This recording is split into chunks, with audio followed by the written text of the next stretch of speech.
One of the beauties of tech transfer, honestly, is that we're doing some partnerships with businesses. And so the businesses, of course, they don't shut down just because the government would have a lapse or if there's a continuing resolution, they don't. That partner doesn't change. Welcome to the Transfer Files, inside the world of federal innovation. This is your insider's look at how federal laboratories bring groundbreaking technologies to market. I'm your host, Andrea Nelson.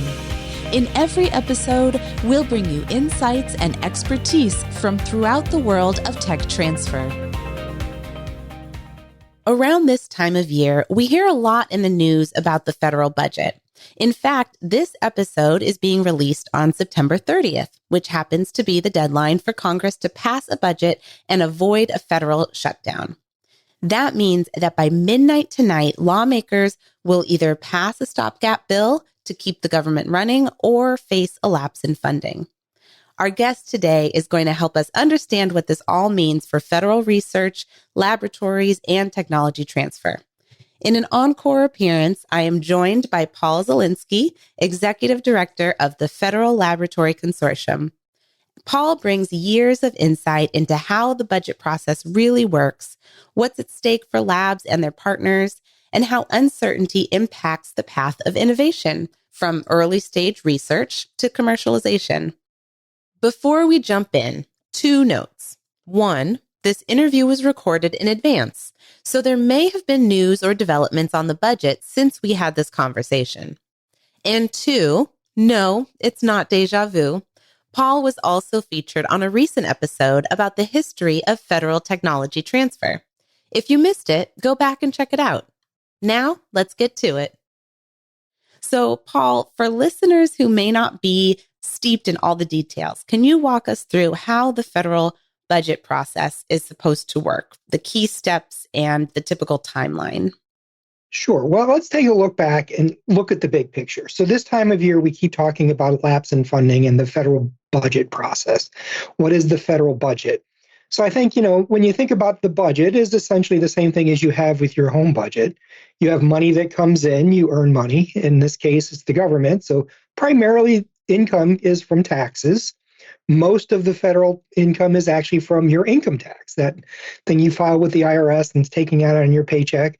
Another good part of that is actually that Social Security tax, the OASDI that you see on your paycheck. There are some corporate taxes, of course, and that's always where people talk about how much they spend. But it's interesting. So that's the income from the government. They get money in from these various sources, primarily taxes. There's some other fees and other things like that. Interestingly enough, looking at 2024, that number is about $4.9 trillion. Trillion with a T. It's a lot of money. Now, let's look at the other side, okay? So when you think about a budget, of course, you plan out your budget. How much am I going to spend on, having a house? How much am I going to spend on food? How much on entertainment? Same kind of thing happens for the government. So we have 2 major buckets of things, though. There's what's called non-discretionary funds and discretionary funds. And then, of course, on top of all that, we actually have to pay a fee on the debt. So we're actually paying interest on the national debt. So when you think about it, as I said, $4.9 billion in income, and that's an awful lot of money. However, in 2024, we also had $6.8 trillion in spending outlay. Now, as you can see, those 2 numbers don't match. Mm-hmm. And there's a problem because we're spending more than we're taking in. So that's when you always hear about the federal deficit, that's the annual deficit to the budget, is that difference between the income and the outlay. So it's actually quite a bit. I mean, when you think about it, so $1.9 trillion is the deficit. So in 2024, again, we don't know total 2025 quite yet, but, so that's actually quite a big gap. Now, the other big thing you have to realize, though, so again, at this level, some of these numbers get a little silly almost. But so when you think about discretionary, let's start with non-discretionary. So non-discretionary spending are things that are authorized. So Social Security, that's actually the biggest item in the budget. Things like assistance, you hear about SNAP and stuff like that, food assistance programs, Medicaid and Medicare, that funding, that's all non-discretionary funding. There are federal employees out there, your pension is part of non-discretionary funding. So it's actually quite a bit of money. Most of the budget is non-discretionary money. So how much is that? Well, about $4.1 trillion, again, is non-discretionary. So when we think about the budget, that what's going to happen and it's going to get passed, and we start thinking about that fiscal year deadline, that $4 trillion plus dollars is actually not what we're talking about at all. That's not even part of the budget at this point. That is already assumed spending. What we are talking about, and actually we're also not talking about another $800 billion, I should say, in debt. So that's just the interest on the debt. Because overall the deficit, 1 year deficit, again, was about 1.9 trillion. Overall federal deficit is over $37 trillion. So we're pretty deep in the hole. Now, again, when the budget passes, that budget is actually only what's called discretionary spending. And when I say only, it's only about $1.8 trillion. So it's a lot of money, but it is actually not the entire federal budget process. And I think that's actually one of the biggest keys to understand.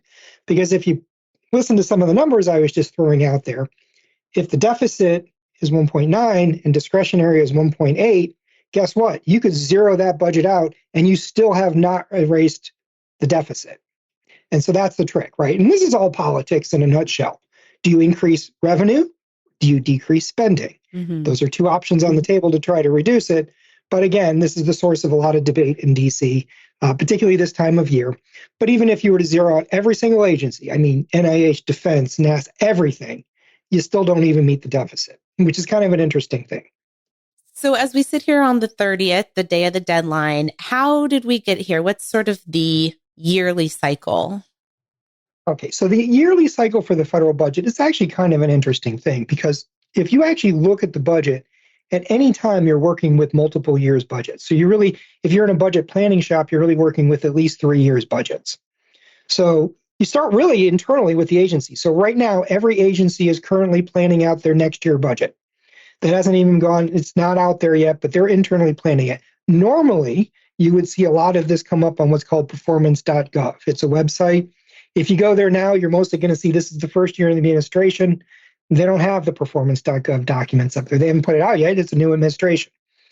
So they do give them a year, so next year you will start seeing actual performance planning. This is the direction we plan to take the agency, starting to appear on that website. Now, what happens every year, and we'll be coming up on this actually not too long from now either, those budget numbers come out of the agency and they go over to the Office of Management and Budget, OMB. So OMB has already given them a target. I shouldn't say that. There's communication before that.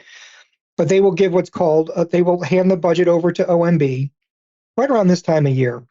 Right around Thanksgiving, OMB does what's called the pass back. So they literally pass it back to the agency. Here's your budget.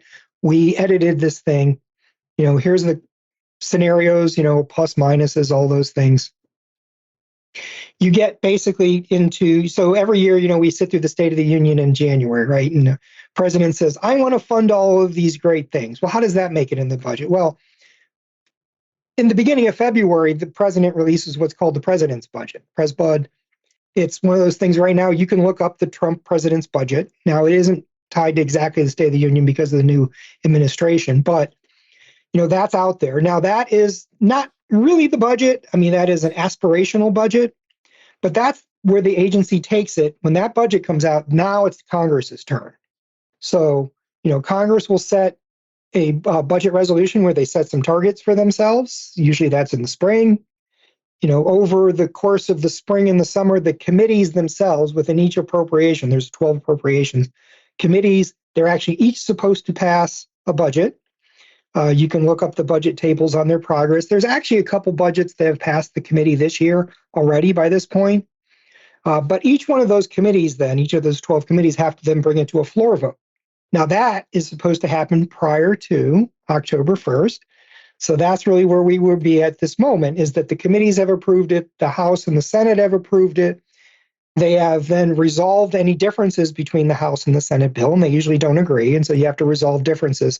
And then it's gone to the president, and individually each one of those bills have been signed into law. Those appropriations are complete. That would be a complete federal budget. That's supposed to be done before October 1st. It's not. Like I said, the last time it was done was back in 1996. So right now you've got a process where you have an incomplete budget. You have House and Senate versions that are out there that describe what they think should be in the budget. But we're rapidly moving towards a process where, these will have to be put together and then passed. So again, we get into this continuing resolution or don't pass something and lapse funding. Now, one of the big things that has come up the last several years is these things called omnibus bills. So an omnibus bill, which we may be facing again this year, and there's a lot of folks in Congress that don't like this because, of course, it takes away their committee authority, because what it does is it takes everything from the committees and shoves it into one bill instead of 12 different ones. And that's your omnibus. That's why it's an omnibus, is because it takes what's normally individual appropriations and smashes it into one big government-wide appropriation. So there's a good possibility we come out with something like that. There's a lot of deals that are cut there that aren't cut in the committees. And of course, this is one of the reasons traditionally committees don't like that. If you've worked your way up through the House and the Senate, you're now a committee chair, and they just took away your authority. So it's never the thing that they really want to see. But, that's where we are in terms of the budget process. And then, of course, you get into the next year, of course, we're still working on budget execution. So we're still wrapping up 2025 budget right now. So that's the big part of that. And then, of course, after that's done, there'll be the hearings and things like that on budget performance. So you're always working with multiple budgets at the same time. It's not a particular point, but it is a point in time when we really kind of look and wait to see whether or not there'll be a lapse, or, like I said, or a continuing resolution, which is typically the most likely outcome. Talk about what are our two scenarios looking like, depending on how things go in the next few hours. Sure. Well, and of course, by the day we're recording this is before. So, maybe there's a budget deal, maybe there wasn't. Sure. So the key trick to this thing is that the annual appropriations for things, particularly most government programs are on an annual appropriation. The money expires. There are some that the money doesn't expire. Totally different thing. But for most federal appropriations, this is appropriations, they are appropriated for the year. That money on September 30th at midnight, it expires. It's no longer available to be spent. And so you now have a problem. Now, the regular budget process is supposed to go through what's, you'll hear this term regular order. It's something that comes out of this Congressional Budget Act, really back from 1974. So it's not new. But the normal cycle would have you have an appropriation before October 1st. Now, if that doesn't happen, you have two options. We can get into the sort of the normal budget milestones to get there. But the big thing is, if that doesn't happen, you're going to have one of two scenarios. Well, there's one of three things that has to happen. Either you pass a budget before the deadline. That doesn't happen usually. We can talk about that. In fact, I'll talk about that right now. So you can pass a budget on time. That doesn't happen very often. In fact, the last time that happened was 1996. So it's not likely that that's the scenario that we're facing, that we had a budget that was passed. And even though you might think that that was because everybody was on the same page, that was actually a divided Congress and executive branch. The president at the time, Bill Clinton, the House, Newt Gingrich, Trent Lott over at the Senate. So the Republicans control the Congress, the Democrats control the executive, and guess what? That's the last time we actually got a budget passed. I will say the year before was a government lapse. Okay. Almost 30 years ago. It's hard to believe. So the most likely scenario that happens typically is that you actually will have what's called a continuing resolution, or you will have a lapse in funding. So if they fail to come to an agreement, you're going to get a lapse.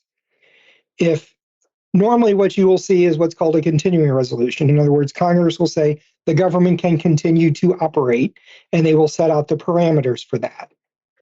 Now, there's a couple different ways. Often in the news, you will hear things like a clean CR, continuing resolution CR. A clean CR, you'll hear it with riders, you'll hear all sorts of stuff. So Congress can do really whatever they want when they pass a law. So appropriations are laws. So Congress can pass the continuing resolution and make it clean. In other words, we will continue at the funding level from the previous year until we come to an agreement. Or they can put other conditions on that money. And so that's really what you're getting into, is what are the conditions that are going to get put on in order to come to this continuation of government and government spending. So the clean CR, the clean continuing resolution, is nothing changes from the day before to the day after the deadline. We're just going to keep going full steam. Whereas Congress also has the option to reduce workloads or personnel, things like that. Right. Okay. So what usually happens in a CR scenario is it's assumed that you are going to keep operating at the numbers that you know. So you can do that, or you can do it. So there's some other versions of it where you do the higher of the House and the Senate mark. Each of the committees might have a point that they've put in place. A lot of times lately, particularly, it's been, continuation of last year's appropriations. Now, what they do in the spending is it becomes a little bit more difficult because you can't just spend it all out. You have to actually budget it for, divide it by 12 and spend so much a month. So there's restrictions on spending at most agencies and how much they can actually use of that money. And then the other little trick to this thing is normally under a continuing resolution, you cannot start or stop a program. So you don't do anything new and you don't end stuff, even if it was supposed to end, because you're basically stuck in limbo. So that's our continuing resolution. So that's, again, the most likely scenario. They happen a lot.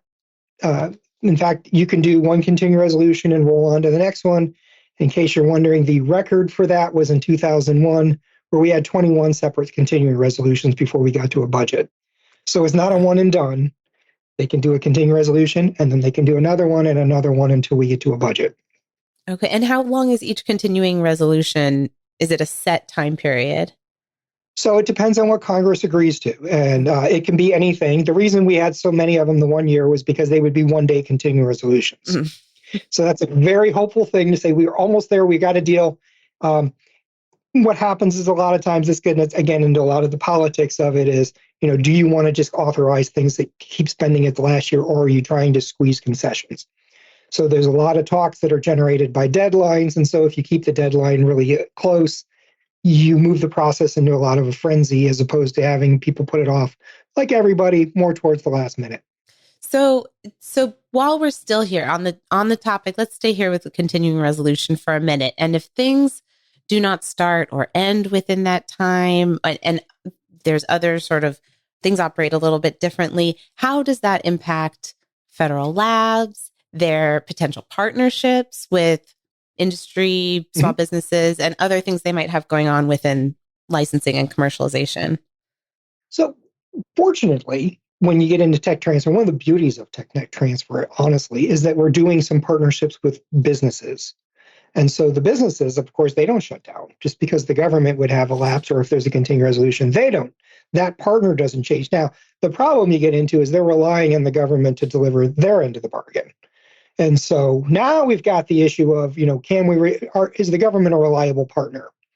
Are they going to perform the pieces of work that they need to perform? And that's something that the agency and the laboratory will have to start considering. Where are they putting the money investment in research? What's the priority for the available funds? If there's only a portion of the funds available, they got to prioritize spending in order to meet those targets. So, nothing is certain anymore. And so every time you get into a continuing resolution, there is this large degree of uncertainty of what's going to happen. And of course, then, we could get to the point of a lapse. And frankly, in a lapse, most of the research stops. I mean, a lot of it stops. When you fund in a lapse, you fund critical things. You fund law enforcement, you fund security and safety types of things. But so a lot of the research a lot of times has to stop. And that can cause some big problems. Okay. Yeah. So is there more that we should know about if things go that way? If we go to a lapse and a shutdown, what impact does that have? One of the things you'll see for typical tech transfer agreements, things like a license, it probably won't have a big impact on a license agreement because the partner is probably performing a lot of the work. Now, it's the joint research portions of it that would be affected, or a lot of times our CRADAs can be affected because the CRADA is going to have usually a time period, and it's going to talk about what research is going to be performed by either party. And so the research that's to be performed by the government at that point, really, it is one of these force majeure kind of things. If there's a lapse, that research is not going to be done in that time frame. And it is a possibility that you may have to go back and relook at that scope of work. The other thing that could happen is some of the experiments might have to get restarted. If it's a time running thing, sometimes that isn't that can't be accommodated within the lapse. And it depends a lot on how long of a lapse. These things have ranged from a day or so to the longest being 36 days, which is actually the last one we actually phased. That was within the first Trump administration. There was actually a longer lapse. So it can depend a lot on how long of a lapse we're talking about in funding as well. And we have no indication at this point how long, if we were to go into that route, if it would be short or long, or No, unfortunately, one of the truisms it seems lately within budget is things get sort of their last minute. There's a lot of negotiations going on right now. I mean, let's not kid ourselves. There's a lot of dealing going on right now to see what can we do in order to reach a resolution. How do we get, first of all, to a continuing resolution, and then how do we get to an actual budget? It's not that Congress stops talking about those things. They're very actively talking about those things. The problem you do get into, though, is that, again, a lot of these are last minute deals. And when you get into lawmaking at this point, really nothing is off the table. I mean, it can be any amount of time. We can deal with, really any amount of money.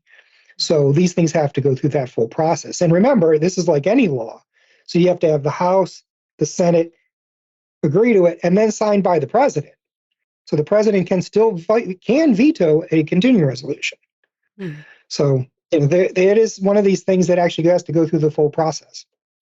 So are there other ways that we have not talked about where budget uncertainties impact the innovation ecosystem or maybe certain areas of emerging technology?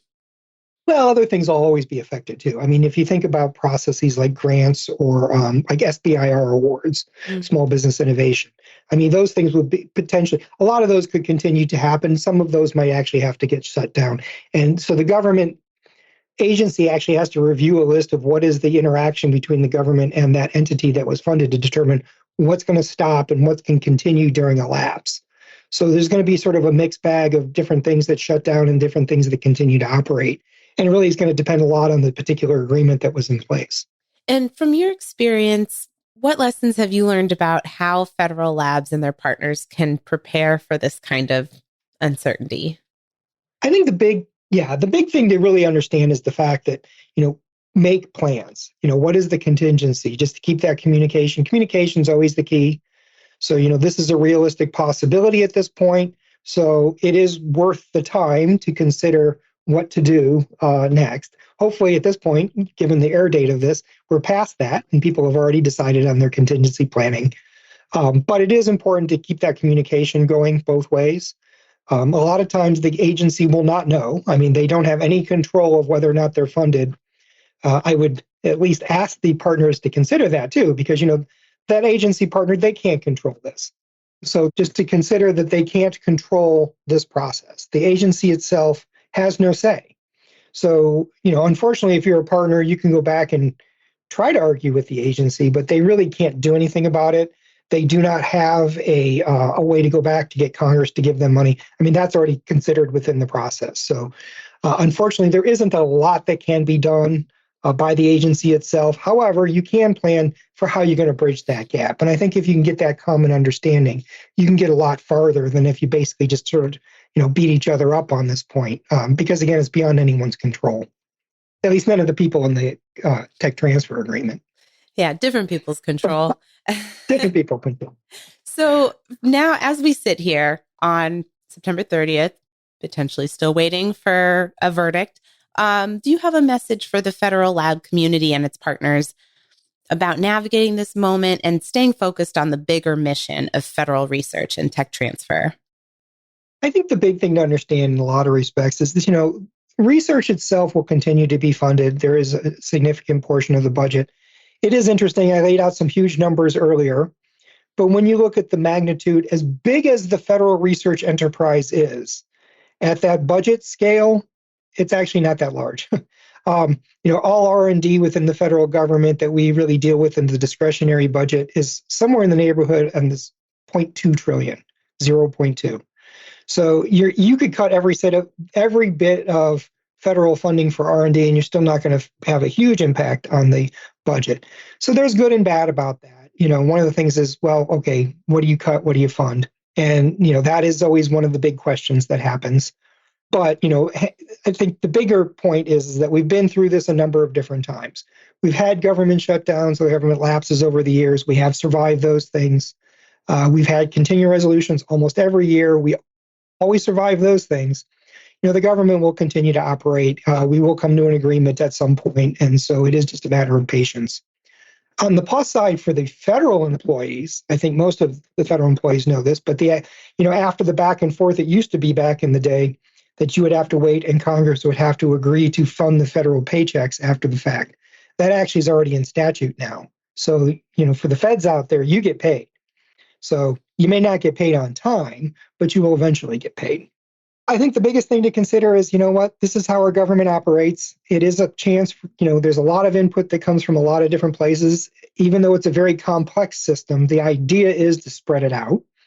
This is actually well thought out, even though it doesn't always seem to operate as it's planned. So the bottom line is hang in there. If you're a federal employee, think of it as a vacation. You will get paid, even if not on time. Not so much so for the contractors. Unfortunately, not all the contractors will be paid. But we will make it through this. Our government will continue to operate. And so at some point we will break any stalemate. Excellent. Paul Zielinski, thank you so much as always for your time and your insight. Thank you. If you liked this conversation and want to learn more, check out Paul's webinar for more details on the federal budget, plus visuals.